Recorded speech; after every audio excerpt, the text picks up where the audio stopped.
Welcome to World Affairs Today, brought to you by the World Affairs Council, Washington, D.C., a leading forum for global education and international affairs.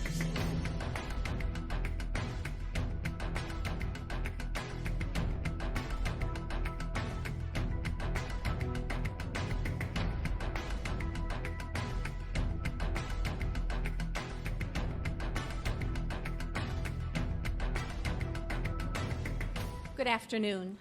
Honored guests, ladies and gentlemen, thanks for your support for the World Affairs Council, Washington, D.C. I'm Heidi Shoup, President of the Council, and I'm honored to welcome you here today to join our board and members in the formal launch of our programs in Northern Virginia. The World Affairs Council is a leading forum for global education and international affairs. It's an institution where learning happens. A nonpartisan and nonprofit organization, the Council was founded in 1980 and dedicated to expanding awareness among the American public and the international community of the critical global, geopolitical, business, and civil society issues in our interconnected world. We are delighted to present this discussion of the international challenges of cybersecurity with keynote speaker General Michael Hayden and our distinguished panelists, Dr. James Lewis and Dr. Jamie Saunders. Now, I would like to introduce our Master of Ceremonies, J. Richard Knopp, Senior Consultant to BB&T Capital Markets.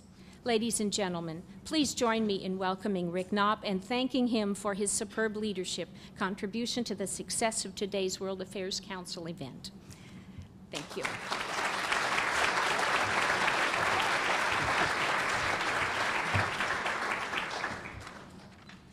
Well, thank you very much, Heidi.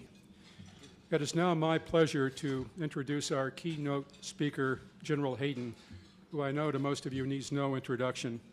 He will speak for approximately 20 minutes, to be followed by Dr. James Lewis and Dr. Jamie Saunders, who will speak for about 5 to 10 minutes each. We will, at the conclusion of Dr. Saunders' remarks, open it up to Q&A. There are cards on the table, if you'll see on the table. If you have any questions, they'll be gathered up. So we're not going to take questions directly from the audience, so write them on a card if you would. Before I introduce our speaker, just a brief word about our topic. Cyberspace is undergoing extraordinary changes that provide both exceptional opportunities and major challenges to the uses of cyberspace, illustrated by the fact that by next year, approximately 2 billion people globally will be connected to the internet. That was an incredible statistic, I thought.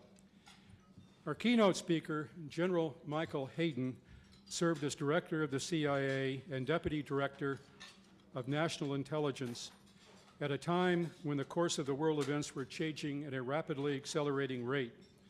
As the Director of the country's keystone intelligence gathering agency, he was on the front line of geopolitical strife and the war on terrorism at a time when communication was being revolutionized. He understands the dangers, risk, and potential rewards in the political, economic, and security situations facing the planet. After nearly 40 years in the Air Force, General Hayden became Director of the CIA in May of 2006, capping a career in service to the United States. Originally appointed by President Bill Clinton to the post of Director of the National Security Agency, General Hayden became the longest tenured NSA Director, serving from 1999 to 2005. In that time, he worked to put a human face on the famously secretive agency. Sensing that the world of information was changing rapidly and that the agency would have to change to keep up with the new atmosphere, General Hayden directed an effort to explain to the American people the role of the NSA and also to make it more visible on the national scene. From April 2005 to May 2006, General Hayden was the #1 military intelligence officer in the country, serving as the Deputy Director of National Intelligence. In that capacity, he oversaw the entire intelligence community, including the CIA, NSA, the National Geospatial Intelligence Agency, and the NRO. He directed all 4 agencies to make them work as a unit while maintaining the specialties and unique qualities that made them successful. General Hayden entered active duty in the U.S. Air Force in 1969 after earning a bachelor's degree in history, and a master's degree in modern American history, both from Duquesne. In his military career, General Hayden served as commander of the Air Intelligence Agency, director of the Joint Command and Control Warfare Center. He also served in senior staff positions in the Pentagon, at the headquarters of the U.S. European Command, at the National Security Council, and the U.S. Embassy in Bulgaria. The general has also served as Deputy Chief of Staff for the UN Command and U.S. forces in South Korea. And by the way, I'm given to understand that General Hayden is also a rabid Pittsburgh Steelers fan, and I'm very sorry, General, about yesterday. So I would like to, one, recognize General Hayden for his wonderful service to our country and invite him to come to the podium.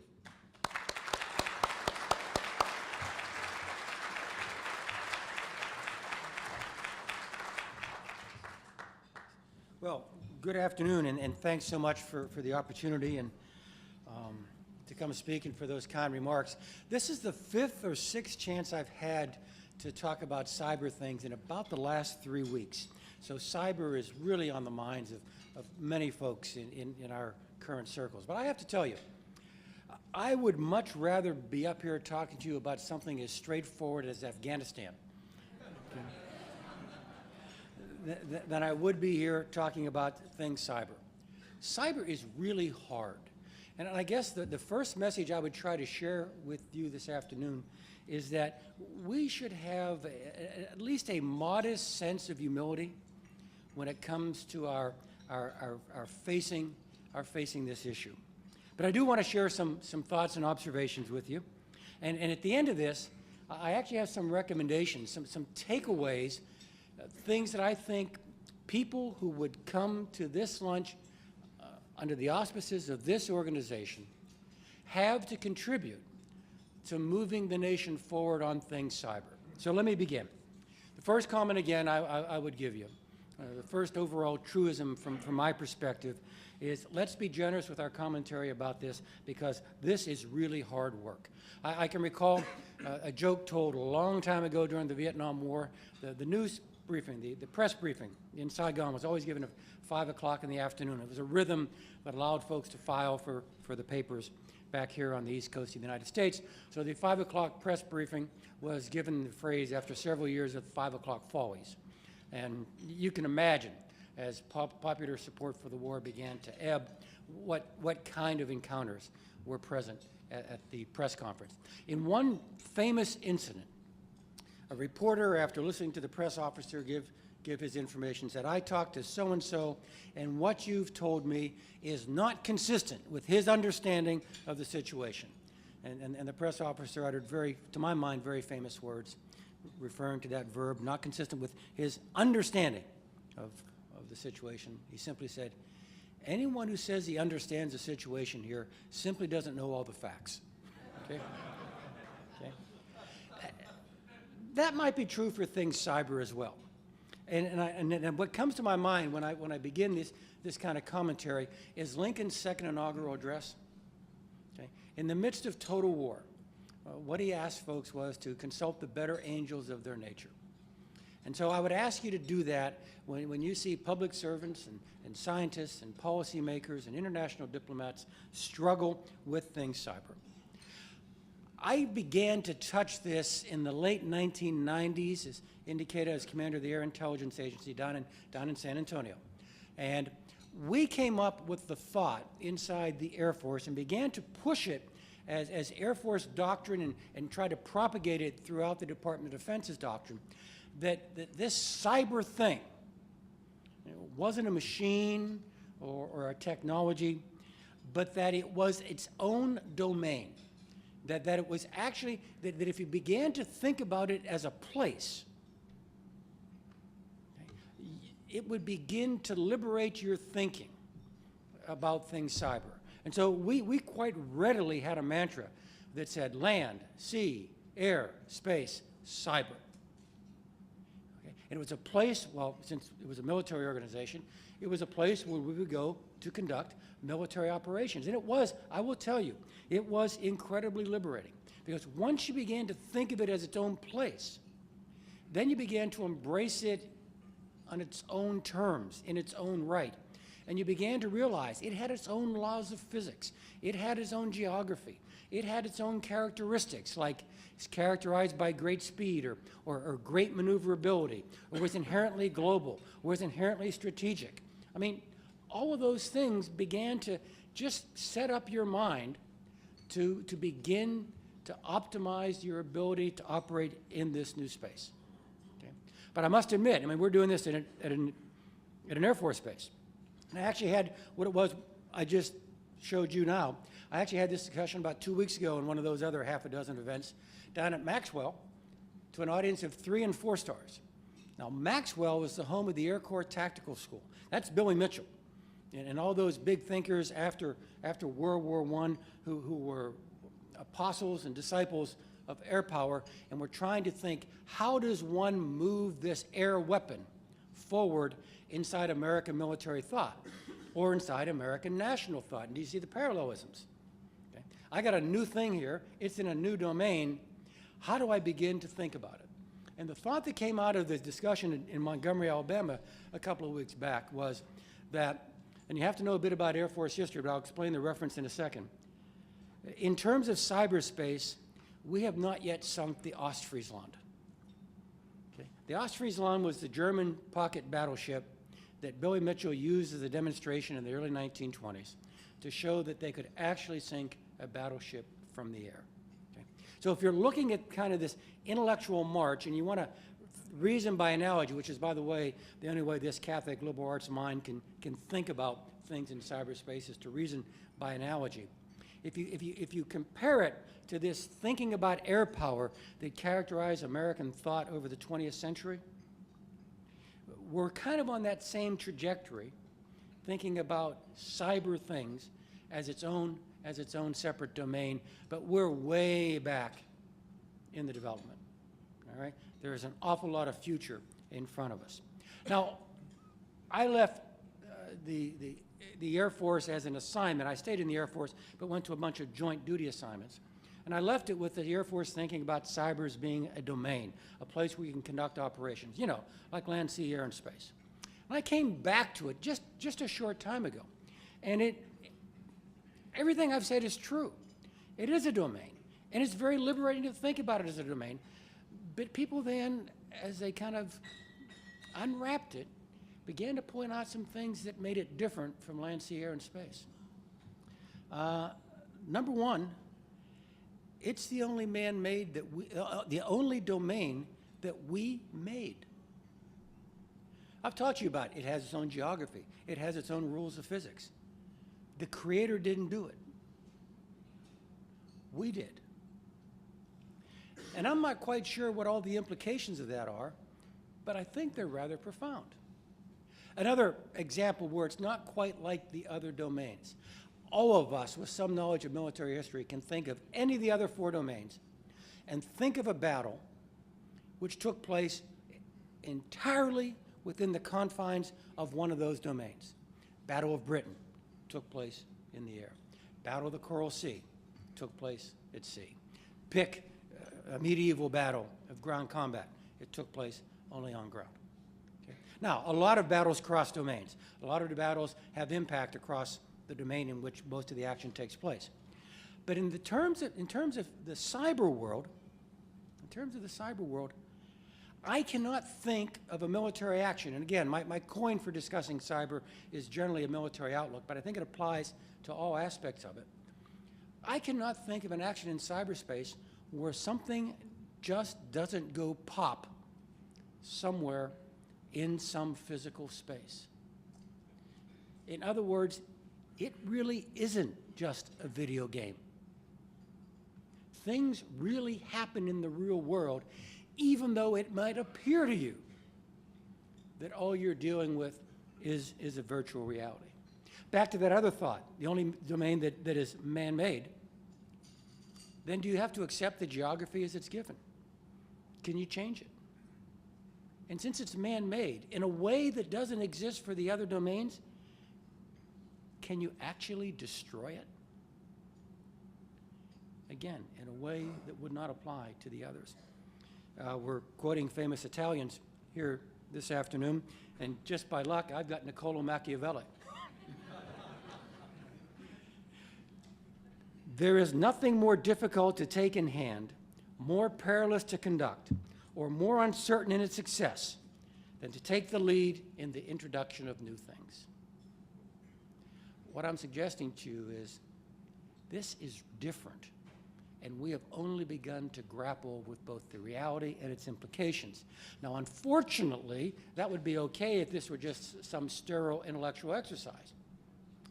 But it's not, because as we think of these grand thoughts that admire the dimensions of these new problems, technology is racing forward, creating the contours of and the dimensions of this new domain, frankly, in many instances, absent policy. How fast is technology going? If MySpace were a country, it would be the 11th most populous country on earth. And Facebook would be number 6. Okay? I know in my last life, I saw case law, I saw precedent being developed because we had both a need and a technological capacity on which we could rely. Precedent being developed in the absence of clearly articulated policy. We were going out there and doing things because we have to. And this is just not at the federal level. It applies to the state and municipal level as well. We're going out there and doing things that are setting precedent that legitimate actions as legitimate acts of law enforcement or legitimate acts of armed conflict or legitimate acts of defense, before we've actually kind of kicked back, put our feet up on somebody's coffee table, and thought about the dimensions of what it is we're doing. Let me give you an example. We are always concerned in the Department of Defense with jihadist websites. Okay? And there are a ton of them out there. The one thing we can agree on is that they offend. Beyond that, there is very little agreement. There is, I'm looking at Steve, who is nodding mightily on this question because we've been in small rooms together trying to decide this. Okay? Although they offend, do they actually recruit? Do they actually train? Do they actually fundraise? And if they do, how is our attitude towards this hateful website affected by our view about the First Amendment, about our views on global openness? Or how is it we think about these websites when we find out that they're hosted on servers inside the United States? We know that what we have to do in cyberspace has to be done lawfully, and I'm not suggesting in any way that we haven't done that. But which version of law takes primacy? Think for a moment. Okay? There are a variety of legal structures out there within which we could put cyber. Is the dominating legal view one of domestic law, in which therefore transgressions would be viewed as crimes? Or is should the dominant legal view be international law, in which we would find our limitations pretty much defined by our understanding of the laws of armed conflict? Or is it best to think of the cyber domain through primarily the lens of intelligence law, which of course allows our state to do more things than it would otherwise be allowed in terms of things domestic? I don't know, but I do know we haven't decided, which might explain why one of the locations at which I spent 6 years of my life, Fort Meade, with a new combatant command, Cyber Command, is a little bit slow out of the gate getting some things done. I know there was one phrase I used to use up there all the time: computer network attack, computer network defense, computer network exploitation, attacking a network, defending a network, learning about a network. Technologically and operationally are indistinguishable. That's a truism. It's as true now as it was when I first said it about 2001. But it's really hard to figure out what comes next. Okay? You know, after you say that, then it's so what? At one point, I remember we had taken a leap forward in cyber organization. And by the way, the Cyber Command out of Fort Meade is a natural step on a trajectory, frankly, that I was a part of when I was out there as director. But at an earlier point on the trajectory, we had set something up, and I was down there with Dick Meyer, who was then the chairman of the Joint Chiefs of Staff. And Jim Cartwright, who was the commander of STRATCOM at the time, and I were talking to the chairman, and he said, Mike, is this going to work? I said, yes, sir, I'm pretty sure it's going to work. So this is the right answer. Well, that's different, Mr. Chairman. Okay. I can tell you that if you follow this course of action, we will be back to you in 18 to 24 months because we will be screwing this up at a much higher level than we are today. And frankly, I think that's true because as you set up a structure, you learn, and obviously technology keeps rolling in on the problem. You learn and you move forward. So it's not surprising that Cyber Command is a little slow out of the gate. Not surprising, although still disappointing that we haven't yet named a cyber czar. Okay. When I think of things cyber, and you think of the cyber czar and where he sits inside the structure inside the White House, it's think of a three-legged stool. All right, and obviously with a three-legged stool, they all got to be there, otherwise, it's just firewood. Right? One of those legs I would identify as ease of use. One of those legs I would identify as security, which means I'd like it to be there tomorrow morning. And the third leg I describe as privacy. Right? That the stuff I put up there will be viewed by and large only by people I want to see it, and will not be a free-for-all for anyone who cares to wander through this cyberspace. Think of that stool: ease of use, security, privacy. And let me offer you the hypothesis that almost all of our energy as a nation has been put in one leg. It has been put in ease of use. Okay? All of our advances are in ease of use. Okay? And I'm beginning to get the thought that that may actually be a problem. I mean, it is rare.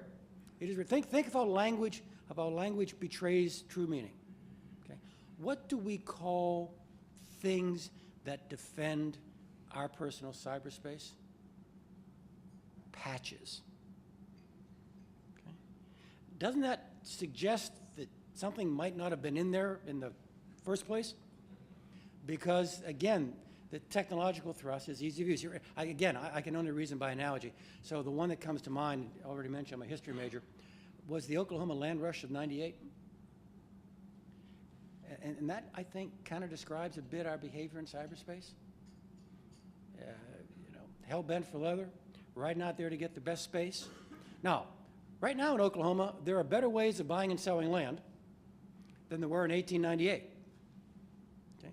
And by and large, that's a better system that we have today than anybody lining up on the starting line, waiting for the cannon to boom and riding out there as fast as you can. Okay? But it's probably not a bad description of cyberspace. And so at the policy level, maybe what we need to do is to create some sort of incentivized structure that tilts some of our ingenuity towards some of those other legs. Okay? Right now, cost and efficiency are still driving forward at the expense of security. Now remember, I told you this was a man-made domain, right? And we can actually change the physics and the geography. Is there an opportunity out there that we get out? By the way, none of us would bank any other part of our personal security with pure perimeter defenses, which is what you and I do with our firewalls in terms of cyberspace. We are defending in the goal mouth all the time. Okay?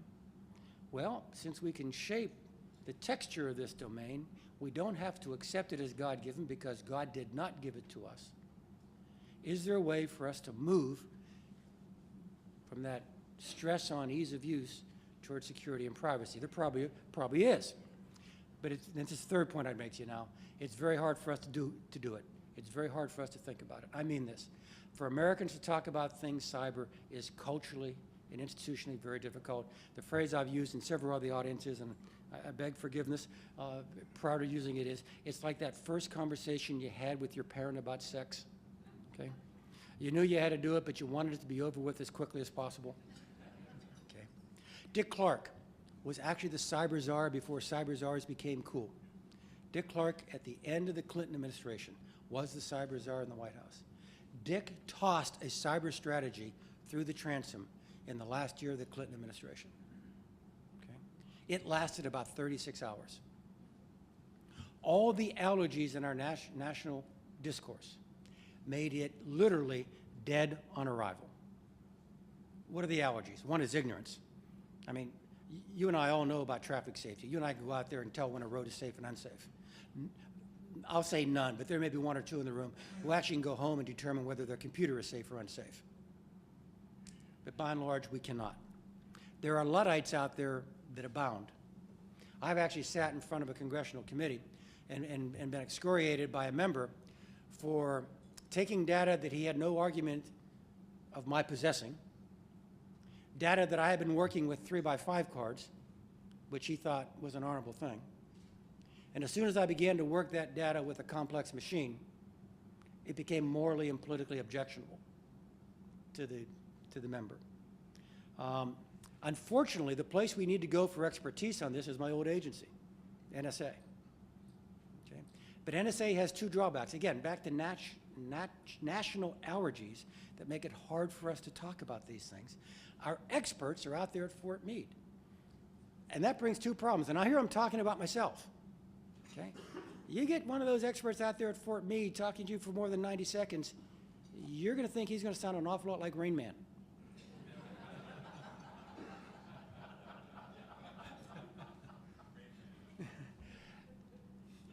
And frankly, NSA is already out there, always out there on the edge.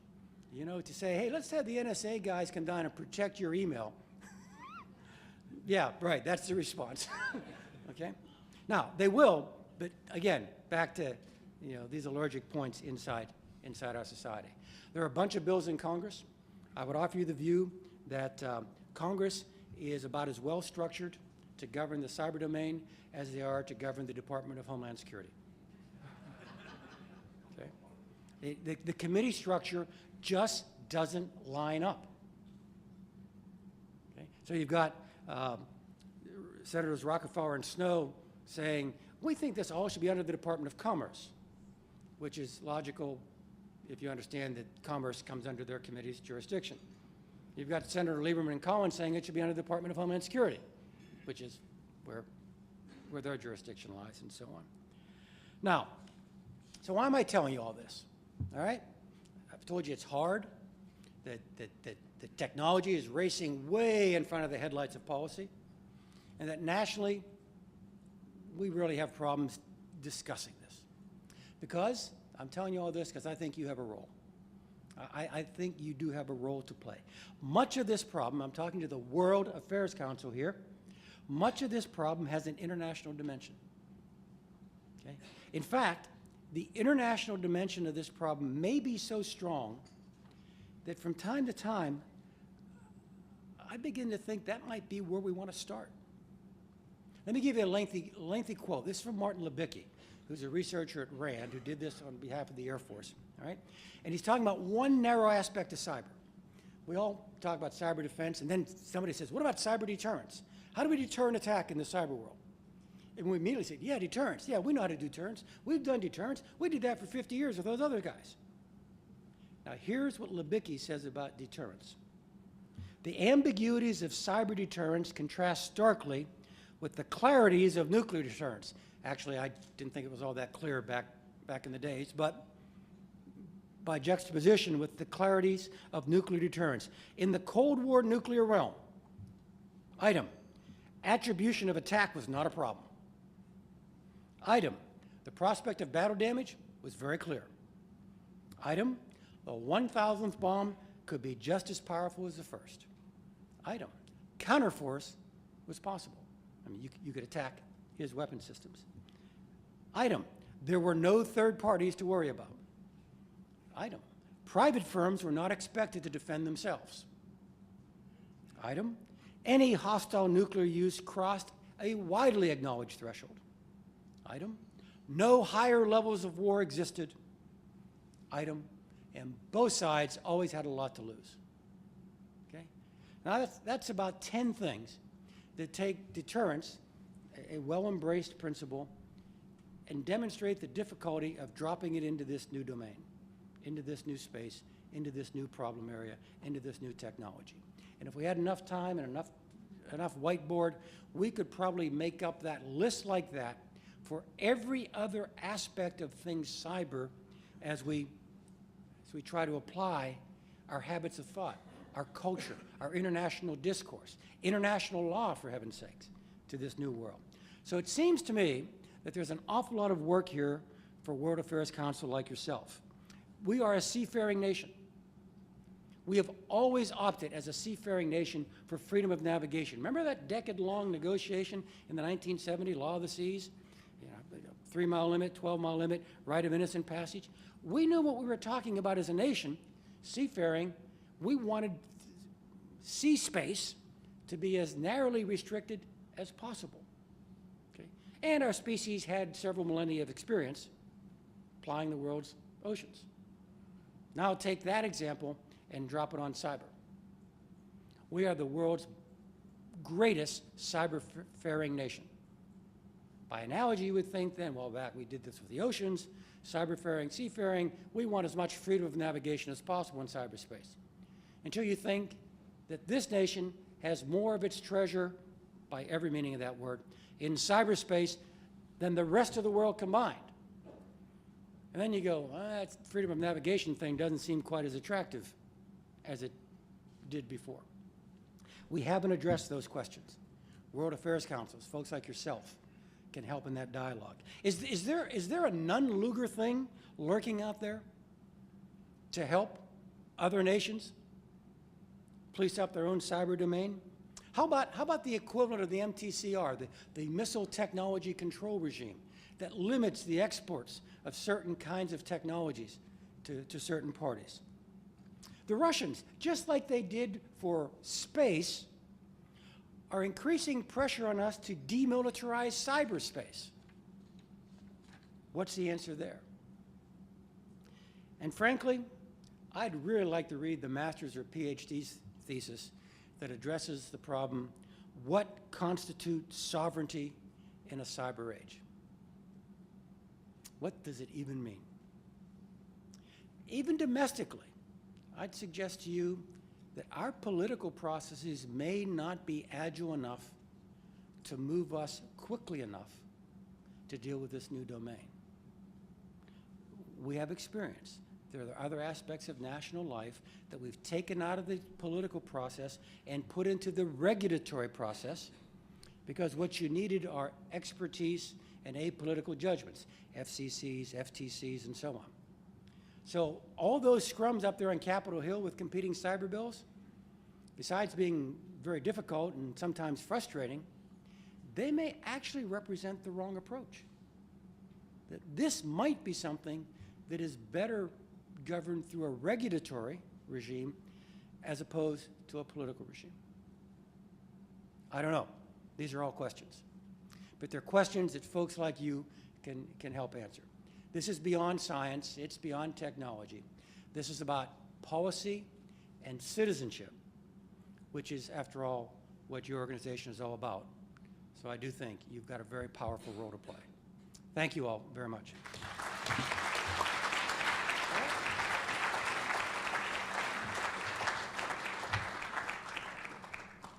I'd like to invite Dr. Lewis and Dr. Saunders to the stage. Let me talk about some of the problems we face, and I agree 100% with General Hayden's diagnosis. Part of the problem is we're working with elderly ideas, right? And so you mentioned Dick Clark, and for those of us who worked for Dick in the 90s, you recognize that almost the same words and ideas he was applying are still applied today. One of the senior officials at DHS who knew me called me up when he got the job and said, how far has this moved since Dick was doing this? It looks to me like it's moved about 2 inches.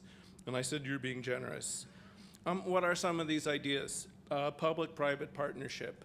The way we've defined it doesn't make any sense. And so you always hear we need to do this as a public-private partnership. What the heck does that mean? And we'll come back to that one. But I'm not waiting for public-private partnerships to save me. We talk about information sharing, and the theory is somehow we'll tell you some parcel of unclassified information and that will motivate you to take action. That hasn't worked, right? So information sharing, you know, that was the idea 5 years ago. I believed in it myself, but now I don't.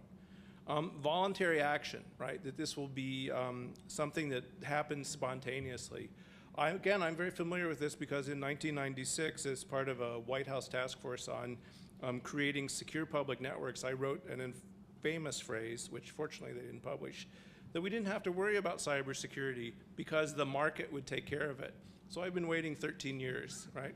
It's not going to take care of it. So we're inflicted by the fact that we have these bad ideas and no one really challenges them. The larger ideological context is a problem too. We're a country that likes small government and market solutions. That works for a lot of things. It doesn't work in national security, right? We're a country that has adopted the internet, and we came up with the internet of the ideology, that it would be open and a self-organizing commons, a garden where innovation can flourish. That was then, this is now. It's time to get away from those two ideologies. One of the biggest problems we have is we keep trying to come up with a solution that will solve cybersecurity. And the issue is one size does not fit all. What are the dimensions of this problem? There's a military dimension. This is something that advanced militaries, including the US, but unfortunately a number of other countries, have developed the capability to attack and use cyberspace as a domain for conflict. Cyberspace is a domestic security problem. We think about critical infrastructure. It'll be the target of the attack, not only for nation states, but possibly in the future for cyber criminals or hackers. Crime is a major problem. I was at a briefing last week where a former FBI agent who now works for one of the big consulting firms said that there's somewhere between 10 and 12 major bank robberies every year done through cyberspace. What's major bank robbery? Double-digit millions, okay? So I know of one that occurred this summer that was, I think it was about 16 million. It didn't make the papers at all. One of the drawbacks, again, is this is a big secret, right? If a SunTrust down the street was knocked over by some guy with a machine gun and he got $16 million, it would be all over the world. But when it happens in cyberspace, we don't know. Crime is a particularly important problem.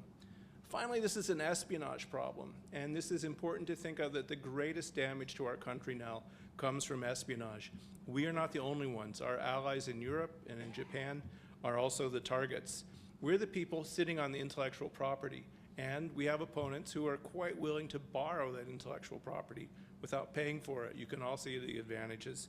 So crime and espionage are the things that are the greatest risk for us now, but the potential for attack on our critical infrastructures by military is a huge risk that we've done nothing to address. The US is at a disadvantage, right? Our laws were written in the 70s and the 80s. They were written for dial telephones and copper wire. Doesn't make sense. We are at a disadvantage because of our political process. One of the things we need to think about, going back to the one size doesn't fit all, is a tiered solution to this, or a tiered approach.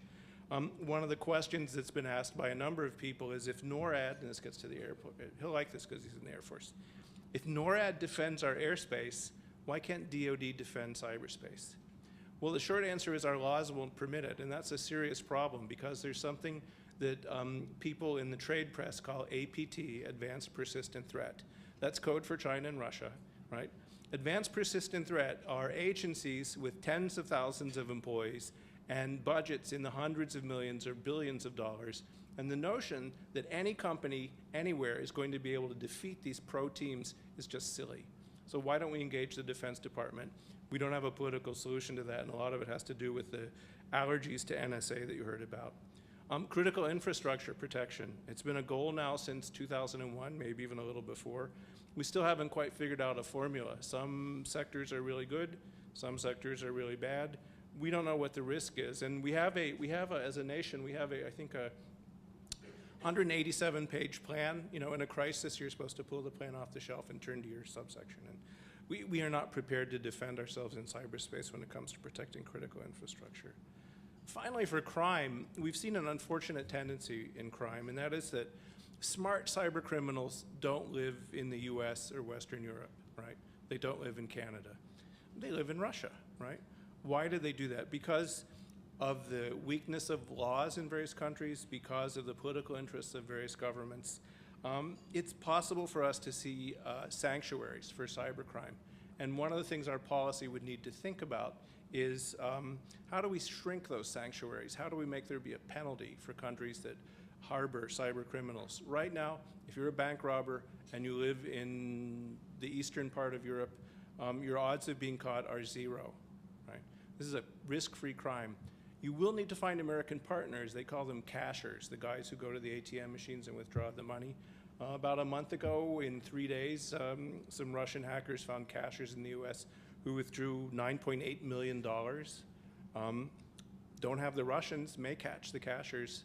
Dumb cyber criminals live here, they get caught. Smart ones live over there. They're home free, right? Unless they go on vacation. So where does this leave us, right? It leaves us in a bit of a mess. We are behind the curve. We love the internet. We adopted it wildly. Oklahoma gold rush is a great, land rush is a great metaphor for that. Now it's time to think about, okay, what do we do next, right? And that will be difficult for us for a whole set of political reasons. The larger gridlock that affects hard policy decisions in Washington, the ideologies that we've inherited from the internet and from other places, from the fact that we keep trying to have one size fit all. This will be hard. But for me, the issue is, I'm going to call it governance. Governance means rules, right? Governments need some kind of organization to oversee how cyberspace will work. And you heard it with the Law of the Sea. You can see models with ICAO, the International Civil Aviation Authority, which sets up common laws with all nations on how we'll operate in airspace. It's time to move away from the Wild West. It's been fun. I myself enjoyed it quite a bit. But the internet can no longer be the Wild West if it's going to be one of the central pillars of our economy and our national security. So moving from the Wild West to a more organized solution will be hard for the US. It may not be as hard for other countries. So when I look at Brussels or when I look at Beijing, in some ways they can be closer to a common solution than we are, right? And so one thing we need to watch for as manufacturing flows out of the United States, as this becomes an Asian-driven internet, we may see solutions developed by the rest of the world that we won't like. This has happened before. You all might know about something called the Council of Europe Cybercrime Convention, which is a great treaty, right? And it has a codicil on hate speech. And whenever the Europeans would come to talk about the codicil on hate speech, the Americans, by common consent, would get up and leave the room to go get a cup of coffee because our First Amendment doesn't let us ban hate speech, right? They don't have that problem. And in that sense, there might be a global solution in places like the UN or the ITU or other bodies that will be hard for us to participate in. So we're looking not only at our own national security here, we're looking at our role as leaders in the world and leaders in how the world acts politically. And unless we can solve some of these political problems domestically, unless we can get rid of some of these old ideas, and unless we can come up with a vision for how cyberspace should work in the future, as we did for aerospace, we were the ones who drive ICAO. As we did for finance, we were the ones who created the financial structure we have now, for better, for worse, I have to say these days. We need a vision as a nation. Where do we want to go? And security has to be part of that. Security on the domestic side, which has some steps that we can take, but also in terms of international cooperation. So that's where the World Affairs Council is a perfect place for this discussion. We're going to have deals not only among the senators and congressmen, we're going to have deals with all the other countries, including the Russians and the Chinese. So a good challenge, get to work. Jamie, you're next. Thank you.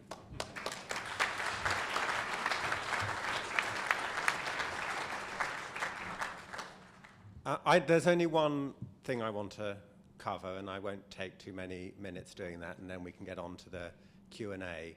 But I really want to build on some of the things that the General and Dr. Lewis said about international engagement, and I guess that's what you'd expect from apparently I have an accent, they tell me.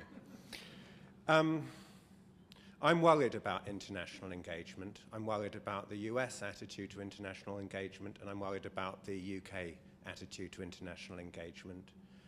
There's an awful lot of very, very good words said about the importance of international engagement. It's there in the White House review, it's in the UK review, it's in a lot of other countries' reviews. But what I've found is that when one then gets into the specific issues, it's very, very easy for countries to develop a very unilateral approach. And I'm thinking of issues around supply chain protection. I'm thinking of issues around information sharing, which Jim mentioned. I'm thinking of issues around privacy protection. These are really, really, really important issues. They're very contentious in terms of our own political establishments. And therefore, there's a strong temptation to let the compromises that have to be made domestically override what needs to be achieved internationally. My view is that the World Affairs Council has an extremely important role in advocating that international approach when the arguments get hard. So what I just want to do is give 3 examples of why an internationalist approach is non-negotiable. And all these things are actually pretty obvious. The first is all to do with interdependence. Now, our societies and our economies are interdependent. Our security is interdependent. And I don't think that is the case anywhere more strongly than in cyberspace, where you have that risk of cascading effects and unpredictability, which I think the General referred to. Now, if we are going to secure this interdependent system, then we simply have to be able to share situational awareness about it, and we need to be able to coordinate our responses to it. And what that means for our domestic policies is we've got to have frameworks for information sharing that permit information to be shared with allies very, very quickly. And that doesn't actually sit very well with a lot of the legal and policy constructs that exist. The second example, one could call the networked adversary. We are dealing with very persistent, what was it, Jim? Persistent threats. And these threats, their capabilities are distributed. I mean, Jim again made the point of people in Russia using people in the States. I mean, the infrastructure for these adversaries is spread across the world. And if we're going to work against those infrastructures and move on from the goal line defense, which your General mentioned, then we need to work out who can we work with, who do we trust.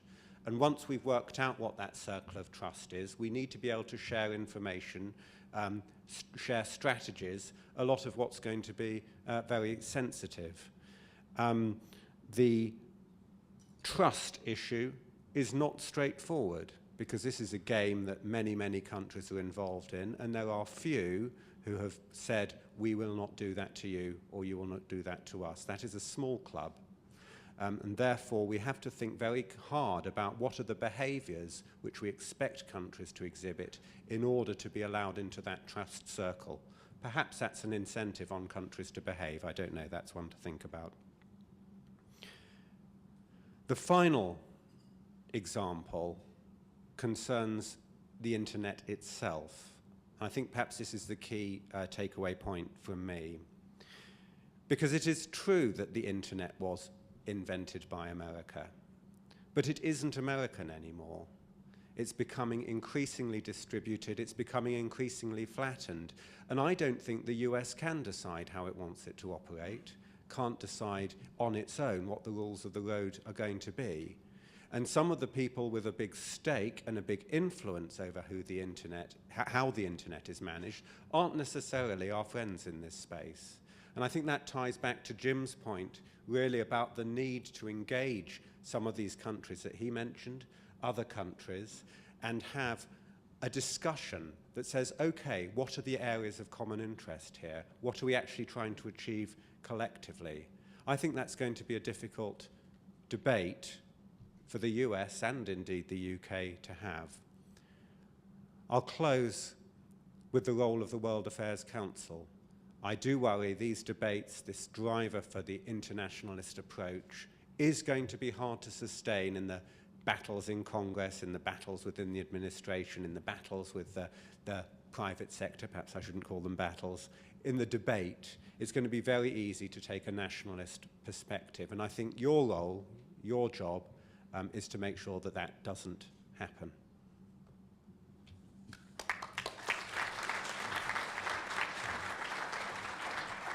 Thank you, Dr. Saunders. I think you'll agree we have three outstanding experts today. And I'm not sure if we've solved any questions, but their comments have certainly provoked lots of questions, I hope. Let me turn this over to Q&A now. The first one is there a constructive role for the United Nations Security Council on cyber security? General Hayden, you want to tackle that one? Yeah, I think we all agree, I'll speak for myself, that an international approach is absolutely necessary. I don't know that the Security Council is the right place. It may be, but I'd reserve judgment on that. Remember the observation that this may be more regulatory and professional and expert-driven as opposed to political. And the Security Council from time to time gets intensely political. So that may, I'd have to think about its merits, but it's not the first organ of international government that comes to mind. Quaintly enough, I had a talk with some Chinese officials on this very issue, and their suggestion was, well, maybe the G20, the UN, too many strap hangers, right? A lot of little countries that don't really have a dog in the fight. Security Council, there's a veto. So they thought, yeah, maybe the G20. We do need some forum to engage in these discussions. It might be the UN, the Russians have a treaty floating around there. It might be something like APEC or OSCE. It could be G20, but Security Council, not everyone's first choice usually.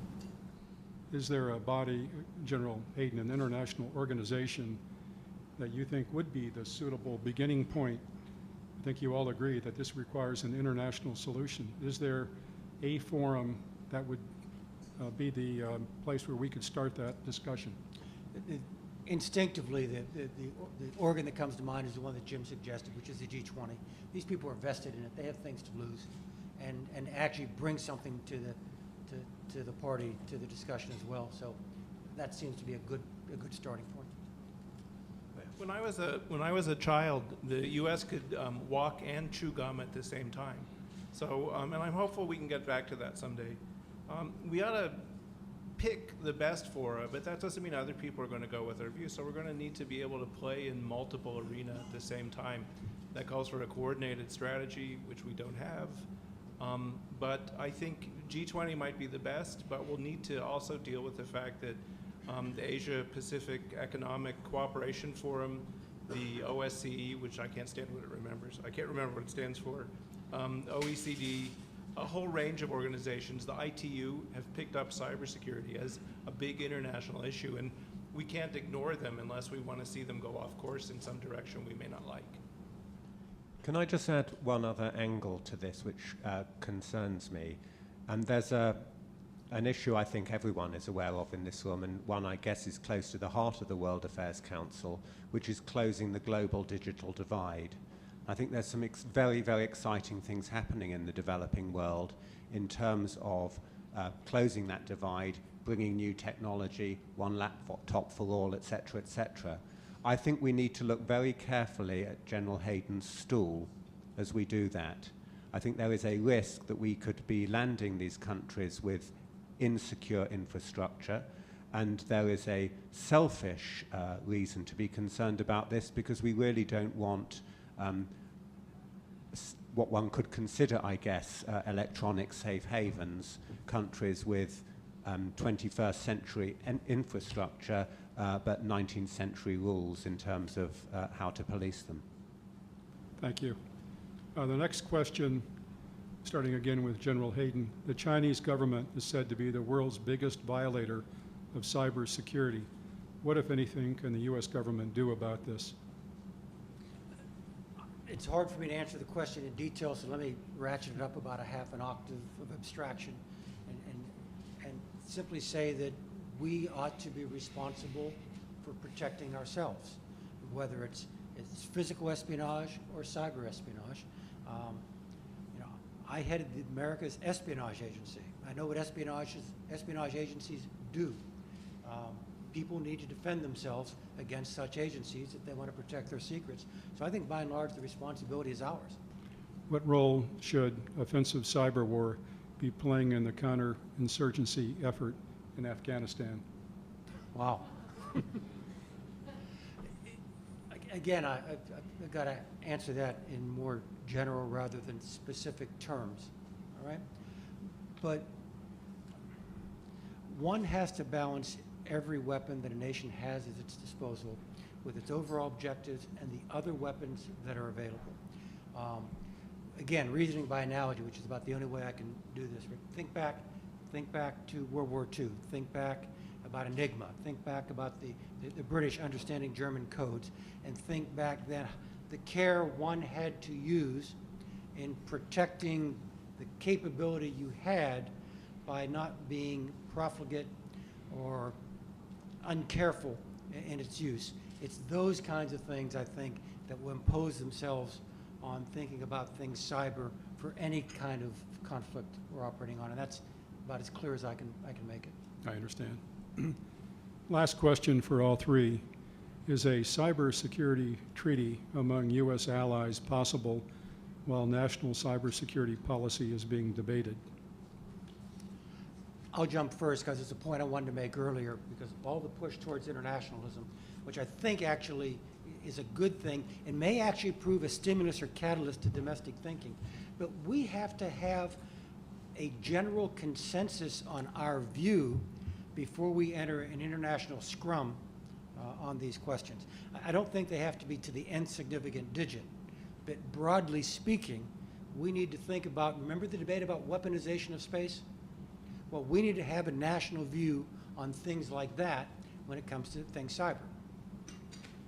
And to build on that, once we come up with the national view, then we'll have to work with a lot of countries to see, do we have the same understandings? Do we have the same lexicon? We say a word and they say the same word, but the word means different things. And that means this is a long road here. Eventually we'll need some sort of international framework. Not sure if it's a treaty, could be, but we will have to go through not only national steps, but international steps as well to make sure that we all have a common vision that we're driving towards. I think it is to do with timing. Treaty is quite a strong word. It's quite a formal thing. I don't think any of the countries I talk to have worked out their position sufficiently to go down that path yet. But that means this is the time when we should be talking the most and sharing each other's ideas. That's happening. I'm pretty confident that's happening. But it's going to be quite a long time before that can be captured in a cyber treaty. The only other thing I'd say is that a lot of the treaties or international understandings, memorandums of understanding and so on, can be applied to cyberspace if we choose to apply them to cyberspace. And I think that's what we should be concentrating on in the first instance. I would like to thank our speakers for a very provocative presentation.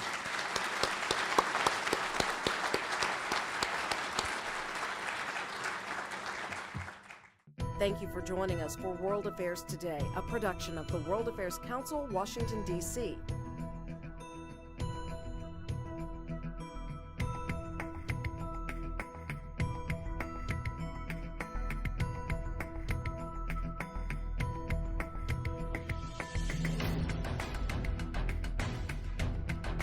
Stay connected with us at www.worldaffairstoday.org.